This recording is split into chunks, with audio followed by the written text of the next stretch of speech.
Diapers తెచ్చాను, తెలుసు కదా, డైపర్స్ తెచ్చాను, ఇప్పుడు సరుకులు తీసుకొచ్చాను. ఇవన్నీ మనకు ఎవరు అందజేస్తున్నారు? త్రికాల ద్వారా గ్లోబల్ సపోర్ట్ ఆర్గనైజేషన్ వచ్చింది, చూసారు. ఆవిడికి వెంకట దుర్గా గారు, రాజా గారు, గాయత్రి గారు వాళ్ళు స్పాన్సర్ చేశారు ఈ సరుకులు, డైపర్లు. మీకే కాదు, ఇంకా 2-3 ఓల్డేజ్ హోమ్లు కూడా నేను డైపర్లు అవి ఇస్తున్నాను. వీళ్ళందరికీ మీరంతా ధన్యవాదాలు తెలియజేయండి. ఎలా తెలియజేస్తారు? క్లాప్స్ ద్వారా.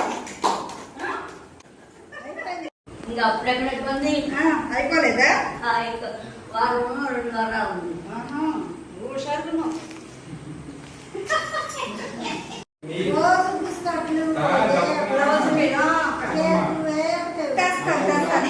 తెస్తాను.